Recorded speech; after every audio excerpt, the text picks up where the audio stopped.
Hello students, welcome to our channel science zone by Usha Charan. तो बच्चों चलो हम पाठ 10 का आगे बढ़ाते हैं। पाठ 10 को हमने इसके भाग 1 भाग 2 के वीडियो पहले डाले हुए हैं। आप उन वीडियो को जरूर देख लें क्योंकि तभी आपको आगे का भाग समझ में आएगा।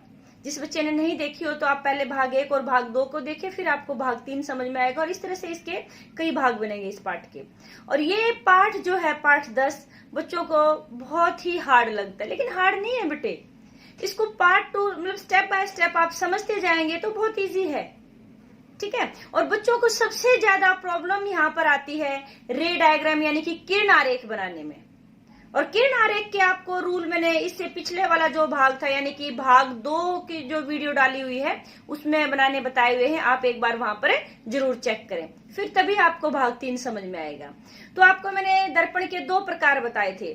कौन कौन से प्रकार बताए थे कि भी आपका अवतल दर्पण और उत्तल दर्पण। आपको ये बताया था कि भी जो उत्तल दर्पण है और अवतल दर्पण है वहां पर ये देखा जाता है कि एक हमारी वस्तु यानी कि बिंब होता है और एक उसकी क्या बनता है, प्रतिबिंब बनता है, इमेज बनती है। ये आपको बताया था कि वो भी 2 तरह के थे हमारे आभासी और वास्तविक प्रतिबिंब थे। इन सब के बारे में मैंने डिटेल से आपको अपने पीछे वाली वीडियो भाग 1 और भाग 2 में बताया हुआ है। तो अभी हम करेंगे, आपने भाग 2 में जो नियम किए थे कि किरण आरेख बनाने के लिए, प्रतिबिंब बनाने के लिए कौन कौन से नियमों का प्रयोग किया, तो वहां पर 4 नियम बताए थे।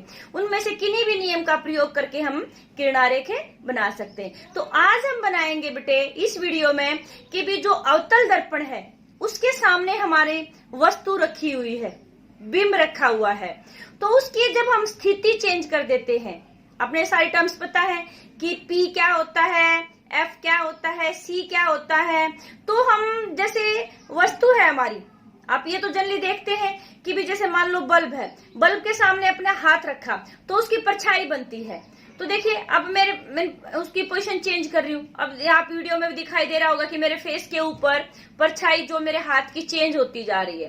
तो यानी कि हम वस्तु की स्थिति बदलते हैं, पोजीशन बदलते हैं, तो प्रतिबिंब की पोजीशन भी अपने आप ही बदली हो जाती है। तो यहाँ पर हम 4 पॉइंट के बारे में डिस्कस करेंगे। पहला है हमारा वस्तु की स्थिति यानी कि बिंब की स्थिति। दूसरा पॉइंट है हमारा कि भी हम वस्तु की स्थिति बदलते हैं तो प्रतिबिंब की स्थिति में क्या बदलाव आता है। तीसरा पॉइंट है हमारा कि प्रतिबिंब का साइज कैसा बनेगा। हम वस्तु की स्थिति बदल देते हैं तो क्या उसके साइज में भी परिवर्तन आएगा, छोटा बड़ा कैसा बनेगा। और चौथा है प्रतिबिंब की प्रकृति। यहाँ पर प्रकृति का मतलब क्या होता है कि भी जो हमारा प्रतिबिंब है वो आभासी है या वास्तविक है। और प्रतिबिंब की स्थिति का मतलब प्रतिबिंब हमारा कहाँ बन रहा है। पहले तो आपको इनके बारे में ही पता होना चाहिए कि स्थिति का मतलब क्या होता है, साइज का मतलब क्या होता है, प्रकृति का मतलब क्या होता है। तो आपको ये चारों पॉइंट्स क्लियर हो गए। तो चलो हम अब करते हैं बेटे कि भी अलग अलग पोजीशन पर प्रतिबिंब हम वस्तु को रखते हैं तो हमारा प्रतिबिंब कहाँ और कैसे बनेगा। तो सबसे पहले हम बनाएंगे बेटे कि जो हमारी वस्तु है वो कहाँ रखी हुई है, अनंत पर। और हमने यहाँ पर कौन सा दर्पण लिया है, अवतल दर्पण। तो हमारी बिंब की यानी कि बिंब हमारा क्या होता है, वस्तु। बिंब मतलब वस्तु। तो इसकी यानी कि वस्तु यहाँ लिख देते हैं क्योंकि यहाँ से हमारा क्या हो गया, ये थोड़ा सा कट गया।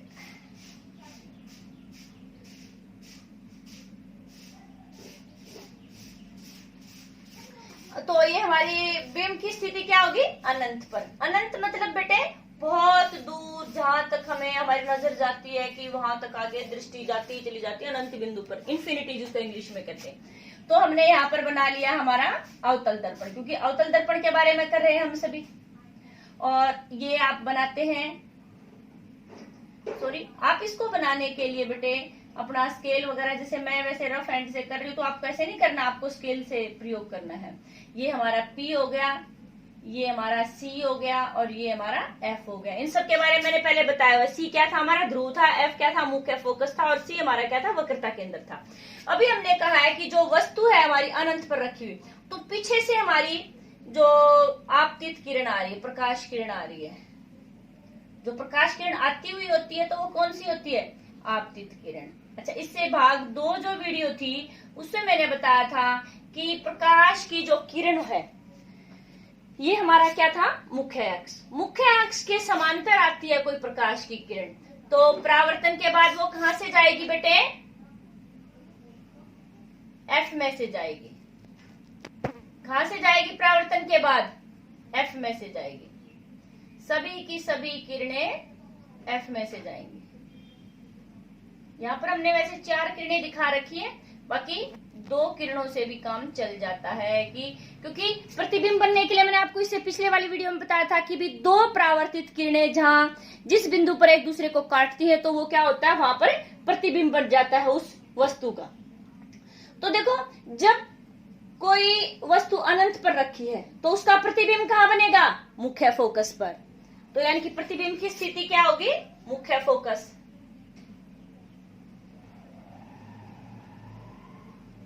यानी कि एफ पर। ठीक है। प्रतिबिंब का साइज ये देखिए बेटे, तो ये कैसे साइज का है आपका, बिल्कुल छोटा सा है, यानी कि अत्यधिक छोटा, अत्यधिक छोटा। और कैसा, बिंदु साइज का।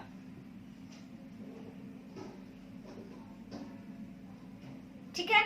फिर बात आती है कि भी जो हमारा प्रतिबिंब है उसकी प्रकृति कैसी है। प्रकृति मैंने बताया था 2 प्रकार की हो सकती है, या तो वास्तविक या आभासी। हमने पीछे वाले जो वीडियो थी उनमें बताया था आपको, जब प्रकाश किरणें वास्तव में मिलती है जिस बिंदु पर, किसी बिंदु पर, तो वो कौन सा होता है, वास्तविक प्रतिबिंब। तो हमारे यहाँ प्रतिबिंब कौन सा हो गया, वास्तविक। और आपको ये बताया था कि वास्तविक प्रतिबिंब हमेशा कैसा होता है, वास्तविक एवं उल्टा। वास्तविक प्रतिबिंब जहां शब्द आ गया तो वहां आपको इमेज के बारे में बताएंगे तो कैसी हो जाएगी, वो प्रतिबिंब उल्टा होगा। और जो आभासी प्रतिबिंब होता है वो हमेशा सीधा होता है। तो आपको पहला पॉइंट समझ में आया कि प्रतिबिंब, हम बिंब की यानी कि वस्तु की स्थिति बदल अनंत पर रखी है तो उसकी ये 4 विशेषताएं क्या क्या हो जाएंगी। फिर आगे आता है हमारा जो बिंब है हमारा, उसकी स्थिति हम बदल देते हैं तो हमारे ये 4 रीडिंग भी बदल जाएंगी। देखते हैं सेम आएंगी या चारों अलग अलग आएंगी। तो हमने फिर दोबारा से हमने अवतल दर्पण लिया है, तो उसमें हम वस्तु की स्थिति रखते हैं सी से परे, यानी कि सी से परे। परे मतलब पीछे। देखो, फिर हमने अवतल दर्पण बना दिया है और ये हमने इसका पी बना दिया है। और लगभग लगभग बेटा थोड़ा सा यहाँ पर आइडिया, रफली आइडिया लेकर के चलते हैं कि भी इसका सी कहाँ होगा। लगभग यहाँ पर इसका सी मिलेगा और जो सी और पी का जो मध्य बिंदु था वो आपका क्या था, मुख्य फोकस था। सी वक्रता केंद्र होता है। अभी हमने कहा कि जो वस्तु की स्थिति का सी से परे, सी से परे तो आप कहेंगे जी इधर भी हो सकता है, इधर भी हो सकता है। नहीं, ये तो हमारा जो परावर्तक पृष्ठ है यानी कि दर्पण है उसकी तरफ हो गया। तो सी से परे मतलब सी से पीछे हमने वस्तु मान लो यहां पर रख दी। ठीक है, सी से परे रख दी। तो अब आप फिर वही उन्हीं में से जो आपको 4 नियम बताए हुए बेटे, उन्हीं में से किसी का आप प्रयोग करके बना सकते हैं। तो ज्यादातर जो हम किरण आरेख बनाने के लिए जो हमारा पहला नियम था कि जो अपवर्तित किरण, जो किरण प्रकाश स्रोत से आ रही है वो अपवर्तित किरण होती है, मुख्य अक्ष के समांतर है, वो वाला प्रयोग करेंगे। तो वो अपवर्तन यानी परावर्तन के बाद कहां से जाएगी, मुख्य फोकस से जाएगी। ठीक है, एक तो हमने ये वाला यूज कर लिया। दूसरा हम यहाँ पर ये भी यूज कर सकते हैं और ये भी यूज कर सकते हैं, यानी कि बाकी और 3 में से कोई भी यूज कर सकते हैं आप। तो हमने एक ये यूज कर लिया, दूसरा नियम जो उसी का बिल्कुल अपोजिट होता है कि जो प्रकाश किरण एफ में से जाती है तो वो प्रकाश किरण परावर्तन के बाद क्या हो जाती है, मुख्य अक्ष के समांतर हो जाती है। कहां हो जाती है, मुख्य अक्ष के समांतर। अब देखो बेटे, यहाँ पर एक कंफ्यूजन आ गया, बच्चे कंफ्यूज हो जाते हैं कई बार। यहाँ पर भी 2 किरणें काट रही हैं, यहाँ पर 2 किरणें काट रही हैं। तो ये देखो, ये हमारी कौन सी है, आपतित किरण, और ये हमारी कौन सी है, परावर्तित किरण। एक तो आपतित किरण, एक परावर्तित किरण, ये किरणें काट रही हैं, तो क्या यहाँ प्रतिबिंब बनेगा, नहीं बनेगा। क्यों? मैंने बताया था कि प्रतिबिंब बनने के लिए क्या होना चाहिए, दो परावर्तित किरणें जब जिस बिंदु पर काटेंगी वहां प्रतिबिंब बनता है। तो अब यहाँ देखिए, इसको भी चेक कर लेते हैं। तो ये भी हमारी क्या है, क्योंकि ये परावर्तन होने के बाद आई है, ये भी परावर्तित किरण है, और ये भी यहाँ परावर्तन होने के बाद आई है। तो यहाँ पर दोनों ही परावर्तित किरणें एक दूसरे को काट रही है। तो ये बिंदु जो है हमारा, ये हमारा क्या हो गया, प्रतिबिंब हो गया। किसका? इस वस्तु का। तो यहां से ही देखो, ये इतना बड़ा है और ये छोटा बना है, तो प्रतिबिंब हमारा कैसा बना है, छोटा बना है। कैसा बना है, ये वास्तव में दो किरणें काट रही है तो वास्तविक हो गया। और कहाँ बना है, C और F के बीच में बना है। तो प्रतिबिंब की स्थिति क्या होगी, C और F के बीच में। कई बार क्या होता है बेटे, पेपर में इस टेबल में से भी 5 नंबर का क्वेश्चन आ जाता है, तो इसमें अलग अलग पोजीशन दे देते हैं कि वस्तु हमारी, और इसमें से 100% आता है, चाहे 2 नंबर का आए, क्वेश्चन जरूर आता है। तो इसको अच्छे से समझे। जो टेबल है हमारी, 4 टेबल है 10वें पार्ट में, तो चारों टेबल आपको याद होनी चाहिए। चारों में से एक क्वेश्चन 100% आता है। तो यानी कि बिंब की स्थिति दे देते हैं, वस्तु की स्थिति, वस्तु वहां रखी है, तो ये चारों पॉइंट को करना आता है कि भी कहाँ बनेगा उसका, फिर रे डायग्राम भी यानी कि किरण आरेख भी बनाना होता है। प्रतिबिंब का साइज क्या हो गया, छोटा हो गया। और प्रतिबिंब की प्रकृति क्या है, वास्तविक और उल्टा है। ये तो हमारी यही रहेगी, ठीक है। तो अगली स्थिति आती है बेटे C पर, कि जो हमने वस्तु है हमारी वो कहाँ रखी है,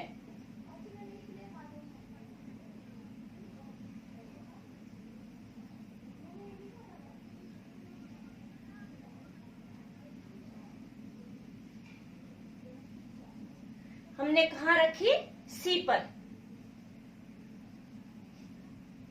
हम क्या कर रहे हैं, वस्तु की स्थिति बदलते जा रहे हैं। C पर हमारी वस्तु रखी है, C मतलब वक्रता के अंदर। अब हमने वस्तु यहां रख दी, तो इसके लिए फिर उनमें से कोई भी 2 किरण हमें प्रतिच्छेद करनी है परावर्तन के बाद। तो पहला तो रूल हमने यही प्रयोग कर लिया।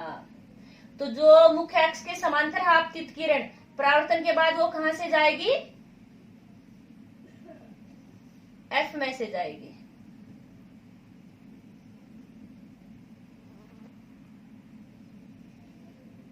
कहां से जाएगी वो, F में से जाएगी। और एक और आप ये प्रयोग कर सकते हैं, या ये वाला भी प्रयोग कर सकते हैं कि जो हमारी तिर्यक रेखा आ रही थी, आपतित हो रही थी तिर्यक रूप से, तो वो फिर हमारी इसके बाद भी यहाँ बन जाएगी। तो आप इनमें से कोई सा भी जो आपको अच्छा लगता है, कोई भी इनमें से वो प्रयोग कर सकते हैं। तो हमारी देखो फिर वही स्थिति आ गई। ये तो हमारी आपतित किरण है और ये हमारी परावर्तित किरण। परावर्तित किरण और आपतित किरणें काट रही तो यहाँ तो बनेगा नहीं। तो फिर हमारी क्या हो जाती है कि जो किरण मुख्य अक्ष के समांतर आ रही है, परावर्तन के पश्चात वो क्या हो जाएगी, वो तो F में से जाएगी। और जो आपतित किरण F में से आ रही है परावर्तन के बाद, वो कहां से जाएगी, मुख्य अक्ष के समांतर हो जाएगी। तो देखिए अब यहाँ बेटे, वस्तु हमारी C पर रखी है, तो प्रतिबिंब कहाँ बना, C पर ही बना। साइज भी दोनों का समान है। और ये कैसा है, उल्टा है। उल्टा है तो कैसा बनेगा, वास्तविक बनेगा। यानी कि यह किरणें वास्तव में एक दूसरे को काट रही हैं। तो प्रतिबिंब की स्थिति क्या होगी, प्रतिबिंब की स्थिति भी C पर होगी। साइज क्या हो गया, समान साइज हो गया। और प्रतिबिंब की प्रकृति वास्तविक में उल्टा हो गया। तो समझ में आ रहा है बेटा आपको ये सब चीजें। तो चलो आगे बढ़ते हैं कि भी हमारा जो बिंब है, यानी कि वस्तु हमने कहाँ रखी है, वस्तु को हमने रखा है अब C और F के बीच में। ये P हो गया, ये इसका C हो गया और ये हमारा F हो गया। तो हम यह वस्तु की स्थिति भी बदल लेते हैं। तो वस्तु की स्थिति क्या होगी, C और F के बीच। समझ में आ रहा है, सी और एफ तो हमारा देखो अब यहाँ आ गया, तो ये हमने क्या रख दी, यहाँ पर वस्तु रख दी सी और एफ के बीच में। तो जब सी और एफ के बीच में वस्तु रखेंगे तो वही फिर हमने दो किरणें, परावर्तित किरणों का प्रतिच्छेद करवाना है। तो एक तो हमने मुख्य अक्ष की समांतर किरण ले ली, परावर्तन के पश्चात कहां से जाएगी, वही हमारी कहां से जाएगी, मुख्य फोकस से। ठीक है। और जो दूसरी हमने ले ली कि भी जो जाती है यहां पर, एक हम ये भी ले सकते हैं कि भाई सी में से जा रही है,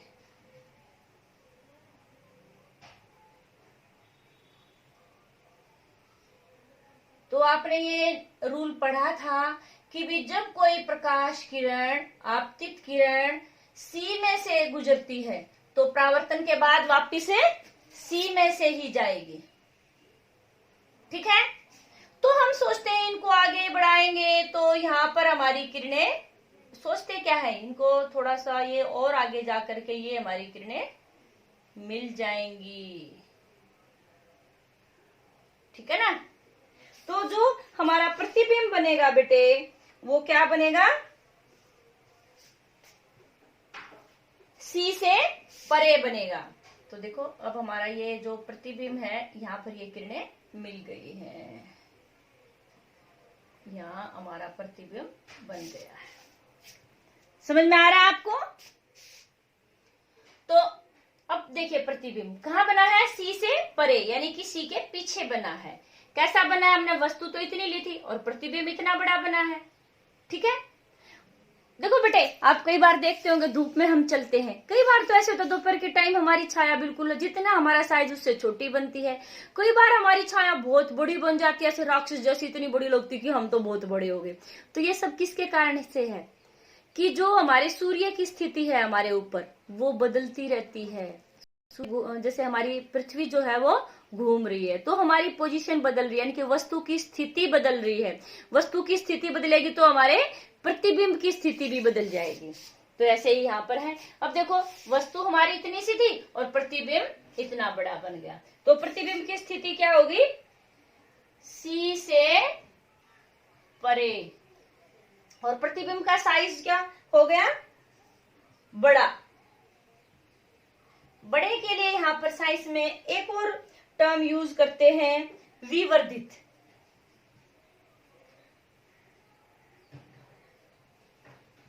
विवर्धित यानी कि बड़ा हो गया।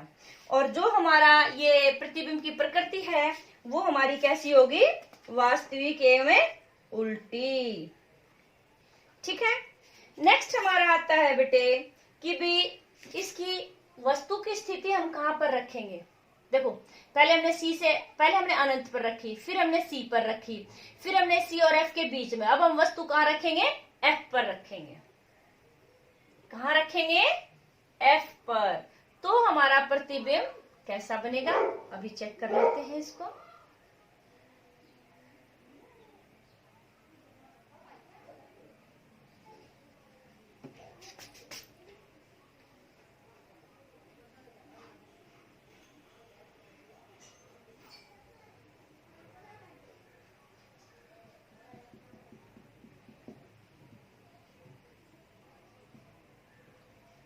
ठीक है। अब हमारी वस्तु कहां रखी है, एफ पर। एफ पर मतलब मुख्य फोकस पर। तो मुख्य फोकस पर रखते हैं तो हमारे प्रतिबिंब की जो स्थिति है वो कैसी हो जाएगी, अभी देखते हैं हम इसके लिए। तो एक तो हमने वही वाली ले ली बेटे जो मुख्य अक्ष के समांतर है, तो हमारी कहां से चली जाएगी, वो एफ में से जाएगी। ठीक है। और एक आप ले सकते हैं वही सी वाला भी ले सकते हैं यहाँ पे, और चाहे तो वो तिर्यक रेखा वाला भी ले सकते हैं।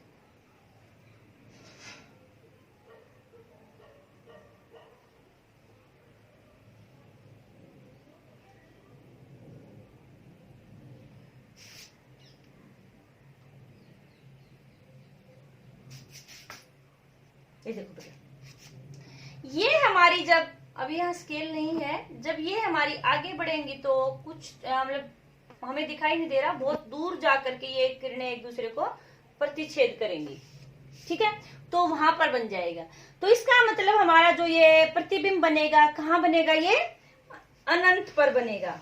कहाँ बनेगा, अनंत पर बनेगा। और कैसा हो जाएगा, बहुत बड़ा हो जाएगा, ठीक है। तो यहाँ पर फिर हम क्या बनाएंगे, प्रतिबिंब की स्थिति क्या होगी, अनंत पर। और प्रतिबिंब का साइज क्या हो गया, अत्यधिक विवर्धित।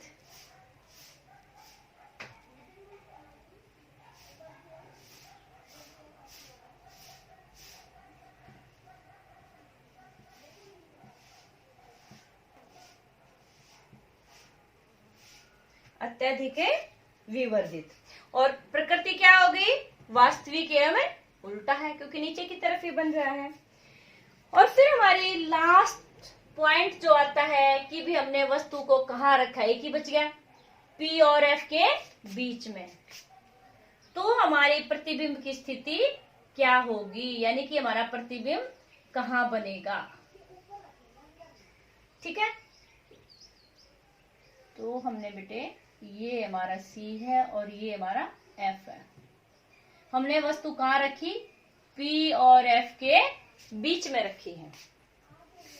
जब हमने वस्तु P और F के बीच में रखी है तो हमारा प्रतिबिंब कैसा बनेगा। तो इसके लिए हम प्रयोग कर सकते हैं बेटे कि भी एक तो हमने मान लो ये वाली ले ली, ठीक है, ये आपतित किरण है। आपतित किरण अभिलंब के साथ जितना कोण बनाती है, परावर्तित किरण भी अभिलंब के साथ उतना ही कोण बनाएगी, यानी कि angle I is equal to angle R, ठीक है। दूसरा हम प्रयोग कर सकते हैं, इसमें आप चाहें तो कि भी C वाला भी प्रयोग कर सकते हैं, ये भी इजी होता है हमारे लिए, बच्चे इजीली इसको बना सकते हैं। C वाला वापस C में से ही जाएगा। अब देखो बेटे, यहां से क्लियरली समझ में आ रहा है आपको, ऐसा लगता है कि इधर से तो डिस्टेंस कम होता जा रहा है, शायद हम इनको आगे बढ़ाए तो मिल जाएंगे, इधर तो और दूर फैलती जाएंगी। तो इसीलिए ये यहाँ तो मिलना पॉसिबल ही नहीं है कि भी इस साइड मिल जाएगी, क्योंकि इस साइड तो जितना हम दूर करते जाएंगे ये और डिस्टेंस बढ़ता चला जाएगा, काटेंगी नहीं। तो इसलिए हम सोचते हैं कि भी इनको शायद ये आगे बढ़ा दें तो ये किसी बिंदु पर मिल जाएंगी। देखो मिल गई ना। तो इसका मतलब क्या हो गया, प्रतिबिंब हमारा पीछे बना है। कहाँ बना है, दर्पण के पीछे बना है। अब देखो ये तो सीधा प्रतिबिंब बन गया, ये जो हमारा मुख्य अक्ष होता है इससे नीचे की तरफ बनता है तो उल्टा होता है, इससे ऊपर की तरफ बना है तो एरो से दिखे, देखो हमारा सीधा बन गया। यानी कि प्रतिबिंब कैसा हुआ, यहाँ पर किरणें वास्तव में नहीं मिल रही, हम आभास कर रहे हैं कि वहां जाकर के शायद वो मिल जाएंगी, तो इसलिए प्रतिबिंब कैसा हो गया, आभासी और सीधा। अब देखो वस्तु हमारी इतनी थी और प्रतिबिंब हमारा इतना बड़ा बना है, तो यानी कि साइज भी कैसा हो गया, विवर्धित, यानी कि बड़ा हो गया। तो इसलिए अब इनको भी हम देख लेते हैं कि हमने वस्तु कहाँ रखी थी, प्रतिबिंब का स्थिति क्या है, साइज क्या है और उसकी प्रकृति क्या है। तो बिंब की स्थिति हमने क्या रखी थी, F और P के बीच, ठीक है। प्रतिबिंब की स्थिति कहाँ बनी, दर्पण के पीछे।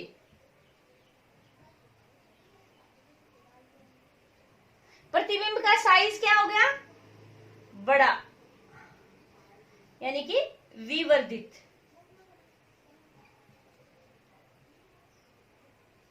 और प्रतिबिंब की प्रकृति क्या है, आभासी और सीधा।